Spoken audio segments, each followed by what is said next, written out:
Oh, hello. Here we are at Black Rock Sanctuary, and it's another great day for a mystery.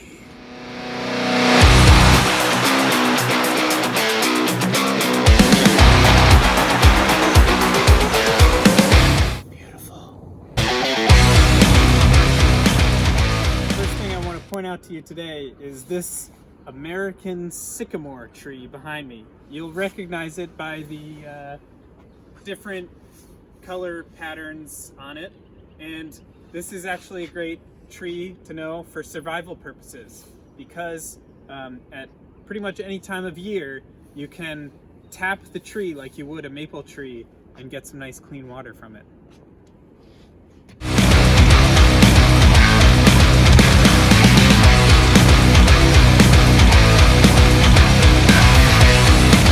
Bottoms up.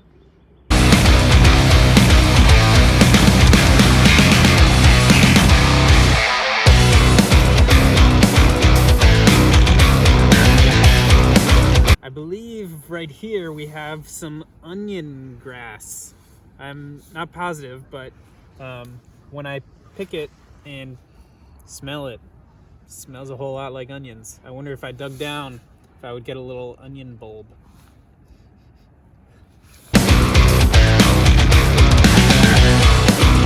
What's that? Beautiful. See, the bottom of the sycamore can be kind of barky looking, but if you look towards the top, you can see that it still has that kind of mottled, sort of multicolored bark up at the top. A little smoother than the bottom. Goose Island.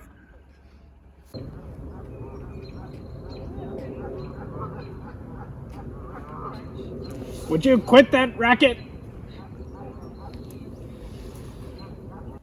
I've been seeing these purple flowers everywhere, and they're the same ones we saw last week at John Hines National Wildlife Refuge. See the curl in them and the purple flowers with the Mickey Mouse ears? This is our mystery plant for today.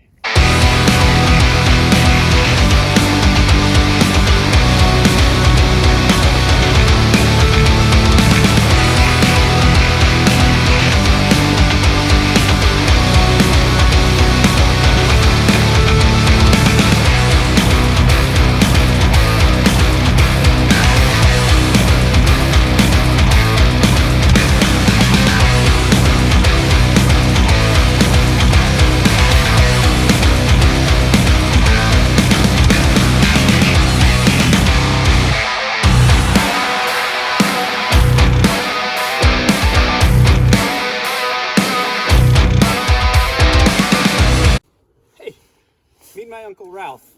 He's a cool guy. Not a man of many words, but as you can see, he likes to smile. I seem to have gotten myself off the main trail, and now the only way back is through the bushes of thorns. Let's do it!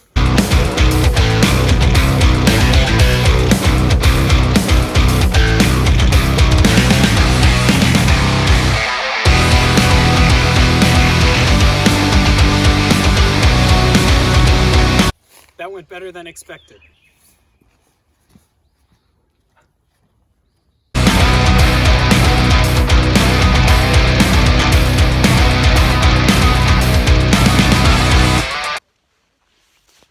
Hey gang, I'm doing some more research in my favorite plant identification book, Botany in a Day by Thomas J. Elpel.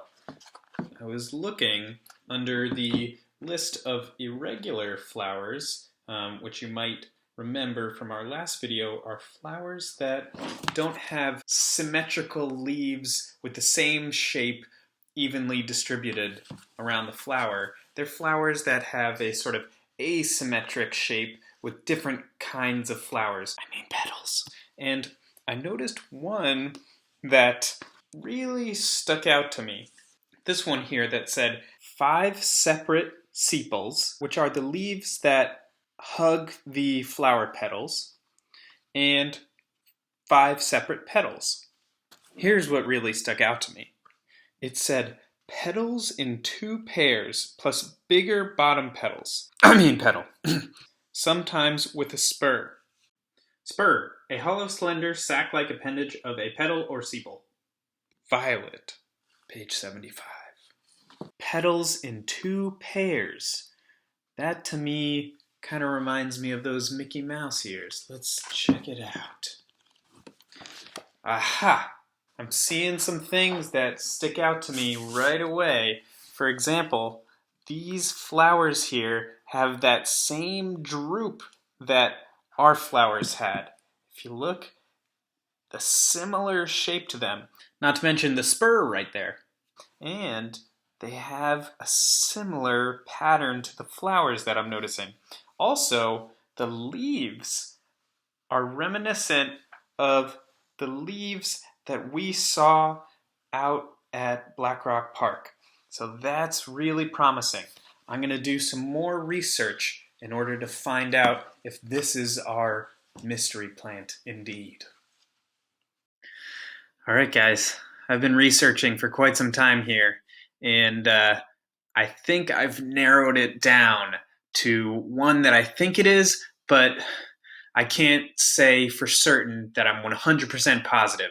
It's incredible how subtle and how minute the differences between some of these violet species are, which goes for all plants.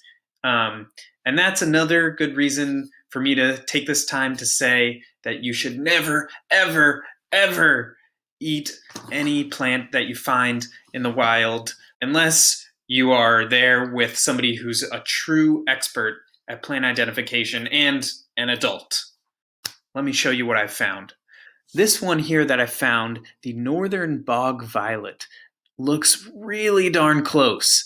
There's a couple things about it that made me think at first, like, this has got to be it. But then I started noticing a couple things pointing me in the direction of saying maybe this is not it. Then I was looking at this one, the marsh violet.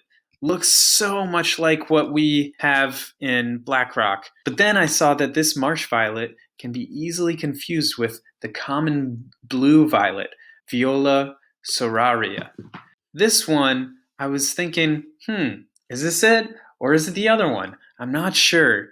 They look pretty similar, but then I found that there's a real distinguishing feature between them. And it is the little hairs on the inside of the flower.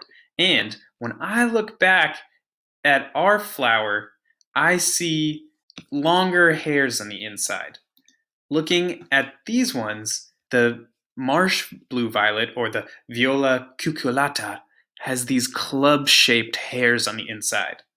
So that makes me think that it is the Viola soraria, or the common blue violet. According to some sources, the flowers and young leaves of violets are edible and can be added to salads in small amounts. But I'm not going to eat them, and I certainly think you shouldn't eat them because we're not experts. So there you have it.